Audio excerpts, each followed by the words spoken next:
An Evening's Entertainment by M. R. James.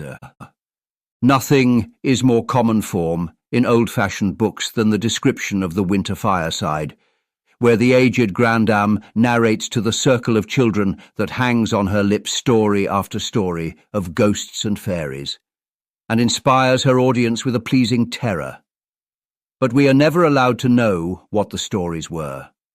We hear, indeed, of sheeted spectres with saucer eyes, and, still more intriguing, of raw head and bloody bones, an expression which the Oxford Dictionary traces back to 1550. But the context of these striking images eludes us. Here, then, is a problem which has long obsessed me, but I see no means of solving it finally. The aged grandames are gone, and the collectors of folklore began their work in England too late to save most of the actual stories which the grandames told. Yet such things do not easily die quite out, and imagination, working on scattered hints, may be able to devise a picture of an evening's entertainment, such an one as Mrs. Marset's Evening Conversations, Mr. Joyce's Dialogues on Chemistry, and somebody else's Philosophy in Sport made science in earnest, aimed at extinguishing by substituting for error and superstition the light of utility and truth. In some such terms as these: Charles, I think, Papa, that I now understand the properties of the lever, which you so kindly explained to me on Saturday. But I have been very much puzzled since then in thinking about the pendulum, and have wondered why it is that when you stop it, the clock does not go on any more. Papa, you young sinner, have you been meddling with the clock in the hall? Come here to me. No, this must be a gloss that has somehow crept into the text. Well, my boy, though I do not wholly approve of your conducting without my supervision experiments, which may possibly impair the usefulness of a valuable scientific instrument, I will do my best to explain the principles of the pendulum to you. Fetch me a piece of stout whipcord from the drawer in my study, and ask cook to be so good as to lend you one of the weights which she uses in her kitchen. And so we are off. How different the scene in a household to which the beams of science have not yet penetrated. The squire, exhausted by a long day after the partridges, and replete with food and drink, is snoring on one side of the fireplace. His old mother sits opposite to him, knitting, and the children, Charles and Lucy, not Harry and Lucy, they would never have stood it, are gathered about her knee. Grandmother, now, my dears, you must be very good and quiet, or you'll wake your father, and you know what'll happen then. Charles, yes, I know. He'll be woundy, cross-tempered, and send us off to bed. Grandmother stops knitting and speaks with severity. What's that? Fie upon you, Charles, that's not a way to speak. Now, I was going to have told you a story, but if you use such like words, I shan't. Suppressed outcry. Oh, Granny! Hush, hush! Now I believe you have woke your father. Squire, thickly. Look here, mother, if you can't keep them brats quiet.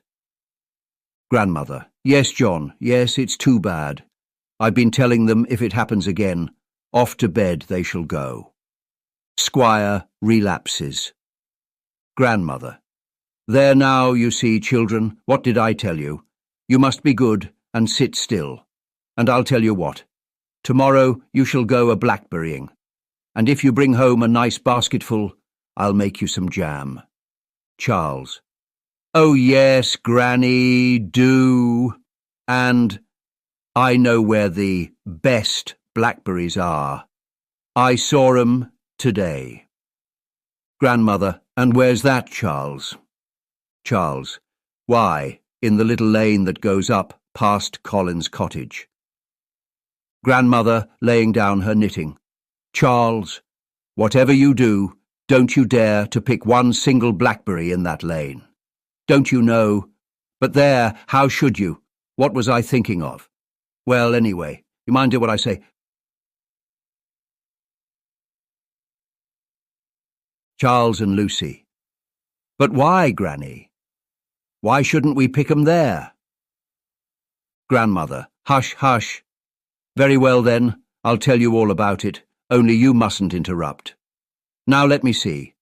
When I was quite a little girl, that lane had a bad name, though it seems people don't remember about it now.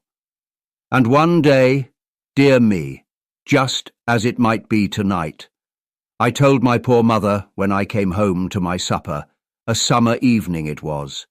I told her where I'd been for my walk, and how I'd come back down that lane, and I asked her how it was that there were currant and gooseberry bushes growing in a little patch at the top of the lane.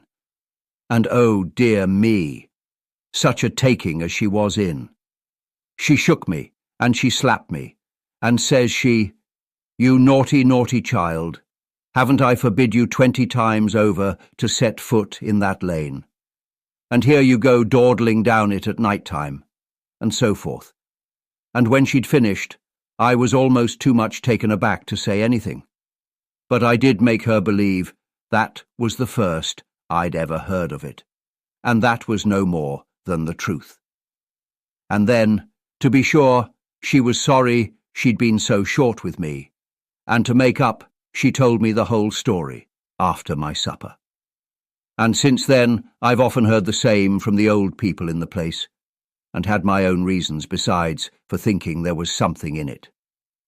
Now, up at the far end of that lane, let me see, is it on the right or the left-hand side as you go up? The left-hand side. You'll find a little patch of bushes and rough ground in the field, and something like a broken old hedge round about, and you'll notice there's some old gooseberry and currant bushes growing among it, or there used to be, for it's years now since I've been up that way. Well, that means there was a cottage stood there, of course. And in that cottage, before I was born, or thought of, there lived a man named Davis. I've heard that he wasn't born in the parish, and it's true there's nobody of that name been living about here since I've known the place. But, however that may be, this Mr. Davis lived very much to himself, and very seldom went to the public house, and he didn't work for any of the farmers, having, as it seemed, enough money of his own to get along. But he'd go to the town on market days, and take up his letters at the post-house where the mails called. And one day he came back from market, and brought a young man with him. And this young man and he lived together for some long time, and went about together, and whether he just did the work of the house for Mr. Davis, or whether Mr. Davis was his teacher in some way, nobody seemed to know. I've heard he was a pale, ugly young fellow, and hadn't much to say for himself. Well, now, what did those two men do with themselves? Of course I can't tell you half the foolish things that the people got into their heads, and we know, don't we, that you mustn't speak evil when you aren't sure it's true, even when people are dead and gone. But as I said, those two were always about together, late and early, up on the downland and below in the woods. And there was one walk in particular that they'd take regularly once a month, to the place where you've seen that old figure cut out in the hillside. And it was noticed that in the summer-time when they took that walk, they'd camp out all night, either there or somewhere nearby. I remember once my father, that's your great-grandfather, told me he had spoken to Mr. Davis about it, for it's his land he lived on, and asked him why he was so fond of going there. But he only said, "Oh, it's a wonderful old place, sir, and I've always been fond of the old-fashioned things. And when him, that was his man he meant, and me are together there, it seems to bring back the old times so plain." And my father said, "Well," he said, "it may suit you. But I shouldn't like a lonely place like that in the middle of the night." And Mr. Davis smiled, and the young man, who'd been listening, said, "Oh, we don't want for company at such times." And my father said he couldn't help thinking Mr. Davis made some kind of sign. And the young man went on quick, as if to mend his words, and said, "That's to say, Mr. Davis and me's company enough for each other, ain't we, master? And then there's a beautiful air there of a summer night, and you can see all the country round under the moon, and it looks so different, seemingly, to what it do in the daytime. Why, all them barrows on the down, And then Mr. Davis cut in, seeming to be out of temper with the lad, and said, "Ah, yes, they're old-fashioned places, ain't they, sir? Now, what would you think was the purpose of them?" And my father said, "Now, dear me, it seems funny, doesn't it, that I should recollect all this? But it took my fancy at the time, and though it's dull perhaps for you, I can't help finishing it out now. Well," he said, "why, I've heard, Mr. Davis, that they're all graves, and I know, when I've had occasion to plough up one, there's always been some old bones and pots turned up. But whose graves they are, I don't know. People say the ancient Romans were all about this country at one time. But whether they buried their people like that, I can't tell." And Mr. Davis shook his head, thinking, and said, "Ah, to be sure. Well, they look to me to be older-like than the ancient Romans, and dressed different. That's to say, according to the pictures, the Romans was in armour, and you didn't never find no armour, did you, sir, by what you said?" And my father was rather surprised and said, "I don't know that I mentioned anything about armour, but it's true, I don't remember to have found any. But you talk as if you'd seen 'em, Mr. Davis." And they both of them laughed, Mr. Davis and the young man. And Mr. Davis said, "Seen 'em, sir? That would be a difficult matter after all these years. Not but what I should like well enough to know more about them old times and people, and what they worshipped and all." And my father said, "Worshipped. Well, I dare say they worshipped the old man on the hill." "Ah, indeed," Mr. Davis said. "Well, I shouldn't wonder." And my father went on and told them what he'd heard and read about the heathens and their sacrifices. "What you'll learn some day for yourself, Charles, when you go to school and begin your Latin." And they seemed to be very much interested, both of them. But my father said he couldn't help thinking the most of what he was saying was no news to them. That was the only time he ever had much talk with Mr. Davis. And it stuck in his mind, particularly, he said, the young man's word about not wanting for company. Because in those days there was a lot of talk in the villages round about. Why, but for my father interfering, the people here would have ducked an old lady for a witch. Charles: "What does that mean, Granny? Ducked an old lady for a witch. Are there witches here now?" Grandmother: "No, no, dear. Why, whatever made me stray off like that?" "No, no, that's quite another affair. What I was going to say was that the people in other places round about believed that some sort of meetings went on at night time, on that hill where the man is, and that those who went there were up to no good. But don't you interrupt me now, for it's getting late. Well, I suppose it was a matter of 3 years that Mr. Davis and this young man went on living together. And then, all of a sudden, a dreadful thing happened. I don't know if I ought to tell you. Outcries of, 'Oh yes, yes, Granny, you must,' etc. Well then, you must promise not to get frightened and go screaming out in the middle of the night. 'No, no, we won't, of course not.' One morning, very early towards the turn of the year, I think it was in September, one of the woodmen had to go up to his work at the top of the long covert, just as it was getting light. And just where there were some few big oaks in a sort of clearing deep in the wood, he saw at a distance a white thing that looked like a man through the mist, and he was in two minds about going on. But go on he did, and made out, as he came near, that it was a man. And more than that, it was Mr. Davis's young man, dressed in a sort of white gown he was, and hanging by his neck to the limb of the biggest oak, quite dead. And near his feet there lay on the ground a hatchet, all in a gore of blood. Well, what a terrible sight that was for anyone to come upon in that lonely place. This poor man was nearly out of his wits.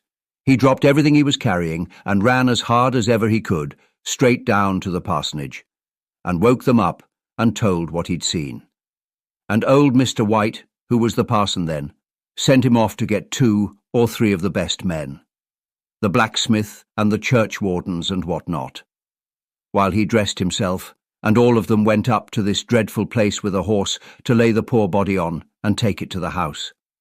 When they got there, everything was just as the woodman had said. But it was a terrible shock to them all to see how the corpse was dressed, especially to old Mr. White, for it seemed to him to be like a mockery of the church surplice that was on it. Only, he told my father, not the same in the fashion of it. And when they came to take down the body from the oak tree, they found there was a chain of some metal round the neck, and a little ornament like a wheel hanging to it on the front. And it was very old-looking, they said. Now, in the meantime, they had sent off a boy to run to Mr. Davis's house and see whether he was at home. For, of course, they couldn't but have their suspicions. And Mr. White said they must send 2 to the constable of the next parish, and get a message to another magistrate. He was a magistrate himself. And so there was running hither and thither. But my father, as it happened, was away from home that night. Otherwise they would have fetched him first. So then they laid the body across the horse, and they say it was all they could manage to keep the beast from bolting away from the time they were in sight of the tree, for it seemed to be mad with fright. However, they managed to bind the eyes and lead it down through the wood and back into the village street. And there, just by the big tree where the stocks are, they found a lot of the women gathered together. And this boy, whom they'd sent to Mr. Davis's house, lying in the middle, as white as paper. And not a word could they get out of him, good or bad. So they saw there was something worse yet to come, and they made the best of their way up the lane to Mr. Davis's house. And when they got near that, the horse they were leading seemed to go mad again with fear, and reared up and screamed, and struck out with its forefeet, and the man that was leading it was, as near as possible, being killed, and the dead body fell off its back. So Mr. White bid them get the horse away as quick as might be, and they carried the body straight into the living room, for the door stood open. And then they saw what it was that had given the poor boy such a fright, and they guessed why the horse went mad, for you know horses can't bear the smell of dead blood. There was a long table in the room, more than the length of a man, and on it there lay the body of Mr. Davis. The eyes were bound over with a linen band, and the arms were tied across the back, and the feet were bound together with another band. But the fearful thing was that the breast being quite bare, the bone of it was split through from the top downwards with an axe. Oh, it was a terrible sight. Not one there but turned faint and ill with it, and had to go out into the fresh air. Even Mr. White, who was what you might call a hard nature of a man, was quite overcome, and said a prayer for strength in the garden. At last they laid out the other body as best they could in the room, and searched about to see if they could find out how such a frightful thing had come to pass. And in the cupboards they found a quantity of herbs and jars with liquors, and it came out, when people that understood such matters had looked into it, that some of these liquors were drinks to put a person asleep. And they had little doubt that that wicked young man had put some of this into Mr. Davis's drink, and then used him as he did. And, after that, the sense of his sin had come upon him, and he had cast himself away. Well, now, you couldn't understand all the law business that had to be done by the coroner and the magistrates, but there was a great coming and going of people over it for the next day or two, and then the people of the parish got together and agreed that they couldn't bear the thought of these two being buried in the churchyard alongside of Christian people. For I must tell you, there were papers and writings found in the drawers and cupboards that Mr. White and some other clergyman looked into. And they put their names to a paper that said these men were guilty, by their own allowing, of the dreadful sin of idolatry. And they feared there were some in the neighbouring places that were not free from that wickedness, and called upon them to repent, lest the same fearful thing that was come to these men should befall them also. And then they burnt those writings. So then Mr. White was of the same mind as the parishioners, and late one evening 12 men that were chosen went with him to that evil house, and with them they took 2 biers made very roughly for the purpose, and 2 pieces of black cloth, and down at the crossroad, where you take the turn for Bascombe and Wilcombe, there were other men waiting with torches, and a pit dug, and a great crowd of people gathered together from all round about.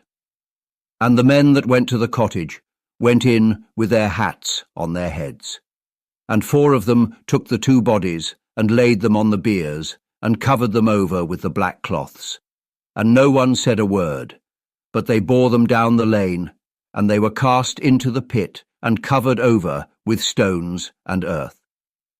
And then Mr. White spoke to the people that were gathered together.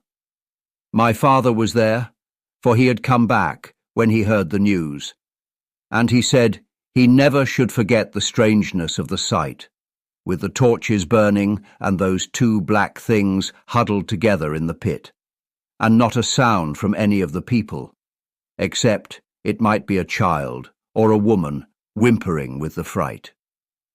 And so, when Mr. White had finished speaking, they all turned away and left them lying there. They say horses don't like the spot even now, and I've heard there was something of a mist or a light hung about for a long time after, but I don't know the truth of that.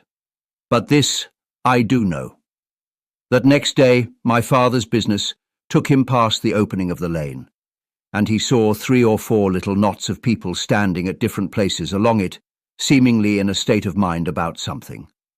And he rode up to them and asked what was the matter. And they ran up to him and said, "Oh, squire, it's the blood. Look at the blood," and kept on like that. So he got off his horse, and they showed him, and there, in 4 places, I think it was, he saw great patches in the road of blood. But he could hardly see it was blood, for almost every spot of it was covered with great black flies that never changed their place or moved. And that blood was what had fallen out of Mr. Davis's body as they bore it down the lane. Well, my father couldn't bear to do more than just take in the nasty sight so as to be sure of it, and then he said to one of those men that was there, "Do you make haste and fetch a basket or a barrow full of clean earth out of the churchyard, and spread it over these places, and I'll wait here till you come back." And very soon he came back, and the old man that was sexton with him, with a shovel and the earth in a hand barrow. And they set it down at the first of the places, and made ready to cast the earth upon it. And as soon as ever they did that, what do you think? the flies that were on it rose up in the air in a kind of a solid cloud, and moved off up the lane towards the house. And the sexton, he was parish clerk as well, stopped and looked at them, and said to my father, "Lord of Flies, sir," and no more would he say. And just the same it was at the other places, every one of them. Charles: "But what did he mean, Granny?" Grandmother: "Well, dear, you remember to ask Mr. Lucas when you go to him for your lesson tomorrow. I can't stop now to talk about it. It's long past bedtime for you already." The next thing was, my father made up his mind no one was going to live in that cottage again, or yet use any of the things that were in it. So, though it was one of the best in the place, he sent round word to the people that it was to be done away with, and anyone that wished could bring a faggot to the burning of it. And that's what was done. They built a pile of wood in the living room and loosened the thatch so as the fire could take good hold, and then set it alight. And as there was no brick, only the chimney stack and the oven, it wasn't long before it was all gone. I seem to remember seeing the chimney when I was a little girl, but that fell down of itself at last. Now that I've got to is the last bit of all. You may be sure that for a long time the people said Mr. Davis and that young man were seen about, the one of them in the wood and both of them where the house had been, or passing together down the lane, particularly in the spring of the year and at autumn time. I can't speak to that, though if we were sure there are such things as ghosts, it would seem likely that people like that wouldn't rest quiet. But I can tell you this. That one evening in the month of March, just before your grandfather and I were married, we'd been taking a long walk in the woods together, and picking flowers and talking as young people will that are courting, and so much taken up with each other that we never took any particular notice where we were going. And on a sudden I cried out, and your grandfather asked what was the matter. The matter was that I'd felt a sharp prick on the back of my hand, and I snatched it to me and saw a black thing on it, and struck it with the other hand, and killed it. And I showed it him, and he was a man who took notice of all such things, and he said, "Well, I've never seen aught like that fly before." And though to my own eye it didn't seem very much out of the common, I've no doubt he was right. And then we looked about us, and lo and behold, if we weren't in the very lane, just in front of the place where that house had stood, and, as they told me after, just where the men set down the biers a minute when they bore them out of the garden gate. You may be sure we made haste away from there. At least, I made your grandfather come away quick, for I was wholly upset at finding myself there. But he would have lingered about out of curiosity if I'd have let him. Whether there was anything about there more than we could see, I shall never be sure. Perhaps it was partly the venom of that horrid fly's bite that was working in me that made me feel so strange. For dear me, how that poor arm and hand of mine did swell up, to be sure. I'm afraid to tell you how large it was round, and the pain of it too. Nothing my mother could put on it had any power over it at all. And it wasn't till she was persuaded by our old nurse to get the wise man over at Bascombe to come and look at it that I got any peace at all. But he seemed to know all about it, and said I wasn't the first that had been taken that way. "When the sun's gathering his strength," he said, "and when he's in the height of it, and when he's beginning to lose his hold, and when he's in his weakness, them that haunts about that lane had best to take heed to themselves." But what it was he bound on my arm, and what he said over it, he wouldn't tell us. After that I soon got well again, but since then I've heard often enough of people suffering much the same as I did. Only of late years it doesn't seem to happen, but very seldom. And maybe things like that do die out in the course of time. But that's the reason, Charles, why I say to you that I won't have you gathering me blackberries, no, nor eating them either, in that lane. And now you know all about it. I don't fancy you'll want to yourself. There. Off to bed you go this minute. What's that, Lucy? A light in your room? The idea of such a thing. You get yourself undressed at once and say your prayers. And perhaps if your father doesn't want me when he wakes up, I'll come and say good night to you. And you, Charles, if I hear anything of you frightening your little sister on the way up to your bed, I shall tell your father that very moment, and you know what happened to you the last time. The door closes, and Granny, after listening intently for a minute or two, resumes her knitting. The squire still slumbers.